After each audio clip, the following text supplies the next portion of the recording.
Welcome to the Psychology and Physical Training channel, Introduction and Understanding the Ego. Have you ever wondered what makes us who we are? Why we act the way we do? Could it be our ego shaping us? Our journey today takes us into the realm of the human mind, exploring the very essence of our being, the ego. It's a fascinating concept, one that plays a pivotal role in our development, shaping our attitudes, behaviors, and overall personality. Let's start by understanding Erik Erickson, a renowned psychoanalyst known for his groundbreaking work on human development. Erickson proposed a theory, one of the 8 stages of human development, where each stage presents a crisis that needs resolving. This process is fundamental to shaping our ego, our sense of self, and our interactions with the world. From the first stage of trust versus mistrust to the final stage of integrity versus despair, Erickson's theory offers insightful perspectives into our developmental journey. So, buckle up. Join us on this journey as we delve into the intricacies of the human mind and Erickson's theory. Trust versus mistrust.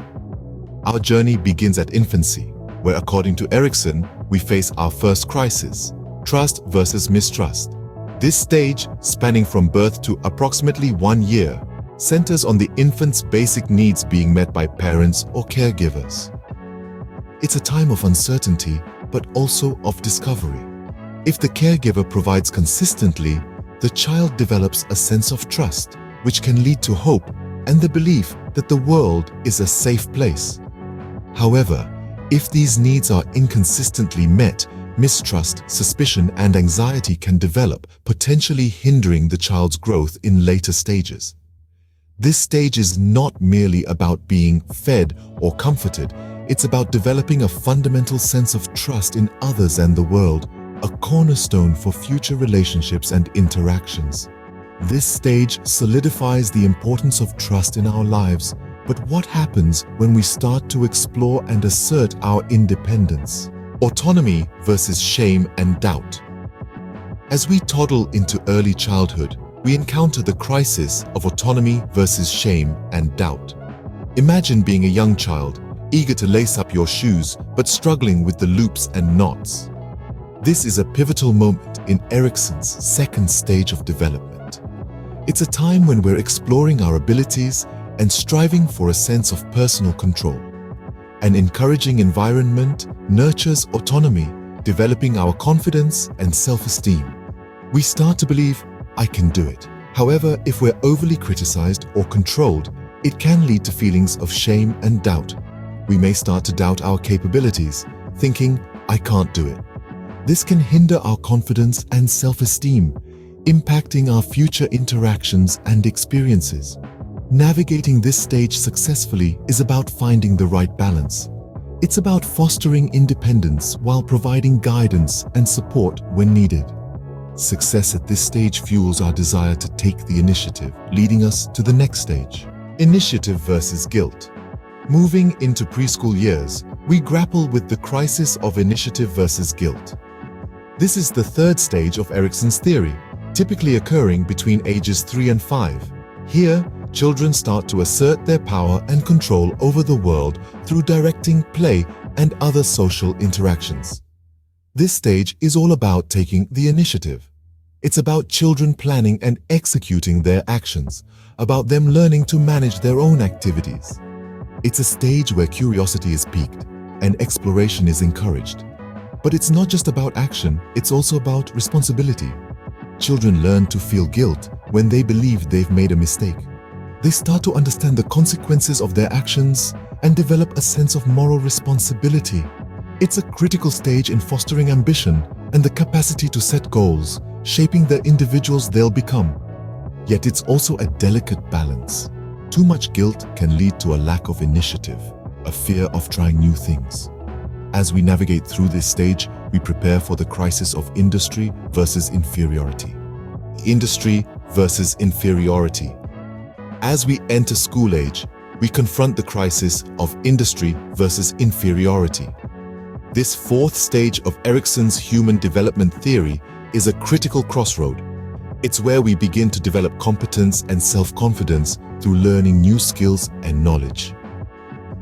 We're no longer in the safe haven of our home, but in a competitive environment where we're measured against our peers. It's a time when we start to question, can I make it in the world of people and things? Success in this stage depends on finding a balance. On one side, there's industry, the eagerness to be competent and productive, to learn to do things well. On the other side, there's inferiority, the fear of not being as good as others, of not fitting in or meeting expectations. If we navigate this stage well, we emerge with a sense of competence, able to take on the world. If not, we may carry feelings of inadequacy into our future. Successfully navigating this stage prepares us for the next stage of identity versus role confusion. Identity versus role confusion. As we transition into adolescence, we face the crisis of identity versus role confusion. This fifth stage in Erickson's theory is a crucial crossroad in our journey of self-discovery, as we grapple with the profound questions of who am I and what do I want to be? We're essentially trying to reconcile our evolving identity with societal expectations. When we successfully navigate this crisis, we emerge with a clearer sense of self, a defined identity that fuels our ambitions and dictates our role in the society. However, failure to resolve this conflict leads to role confusion, a state marked by a lack of direction and an unstable sense of self. This stage is vital because it's the foundation upon which our future relationships, career choices, and personal ideologies are built. The resolution of this crisis, therefore, is pivotal to our psychological well-being and personal growth. This stage sets the stage for our next crisis: intimacy versus isolation. Intimacy versus isolation.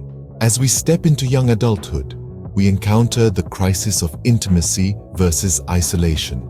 This is the stage where we begin to share ourselves more intimately with others. We explore relationships, both platonic and romantic, in a quest to find love and companionship. The challenge here is to maintain the balance between intimacy and independence. It's about finding someone who complements you, not completes you. When we form healthy relationships, we experience the joy of connection, the sense of being part of a greater whole. On the other hand, failing to establish meaningful relationships can lead to isolation and loneliness. When we isolate ourselves, we deny ourselves the pleasures and challenges of intimacy. Erickson believed that success at this stage is vital, as it can greatly affect our emotional health and happiness. Remember, the goal is not to lose ourselves in others, but to find ourselves in healthy relationships. Success at this stage prepares us for the next stage: generativity versus stagnation. Generativity versus stagnation. As we enter adulthood, we grapple with the crisis of generativity versus stagnation. This seventh stage in Erickson's theory of psychosocial development presents us with a unique challenge: to create and contribute, or to stagnate and become self-absorbed. In the throes of adulthood, we begin to question the impact of our existence. It's a stage where we seek to leave a lasting legacy, whether it be through raising a family, contributing to our community, or creating something that will outlast us. It's about making your mark on the world, enriching the lives of others, and ensuring a positive influence on future generations. On the flip side, stagnation sets in when we fail to find a way to contribute. We may become self-centered, unproductive, or feel that we are not adding value. This could lead to feelings of dissatisfaction or unfulfillment. Successfully navigating this stage guides us towards the final stage: integrity versus despair. Integrity versus despair. As we reach the twilight of our lives, we face the final crisis: integrity versus despair. This stage, typically beginning around retirement age, is a period of intense reflection. We look back on the life we've lived, assessing our accomplishments, our regrets, the relationships we've built, and the legacy we're leaving behind. In the state of integrity, we feel a sense of fulfillment and satisfaction. We accept our life for what it was, acknowledging both our triumphs and our failures with grace. We understand that our life had purpose and meaning, and we feel a sense of peace. In contrast, despair arises when we feel regretful about the past and fear the end is near. We mourn missed opportunities, unresolved relationships, and unachieved goals. This leads to a sense of bitterness and despair. The balance between integrity and despair shapes our ego and ultimately our acceptance of life and death. And so, we come to understand how Erickson's theory illuminates the path of human development and how our ego shapes who we are. Conclusion and significance of Erickson's theory. Erickson's 8 stages of human development offers a comprehensive perspective on how we develop throughout our lives. It begins with the stage of trust versus mistrust, shaping our perception of the world. Then, autonomy versus shame and doubt, fostering our sense of independence. Initiative versus guilt follows, fostering our decision-making capabilities. Industry versus inferiority cultivates our competence, and identity versus role confusion shapes our personal identity. Intimacy versus isolation encourages our ability to form deep relationships. Generativity versus stagnation prompts us to contribute back to society. And finally, integrity versus despair, where we reflect on our life's journey. Each stage, with its unique challenges and triumphs, contributes to the formation and evolution of our ego, shaping our personality and behavior. Erickson's theory, thus, provides a detailed roadmap to understanding human development and the intricate workings of our psyche. Understanding these stages helps us comprehend the complex journey of human development and the pivotal role of our ego. It truly is a fascinating journey, isn't it? Until next time, keep exploring the wonders of the human mind. And if you like this video, do not forget to subscribe and follow the Psychology and Physical Training channel for more videos. Thanks for watching.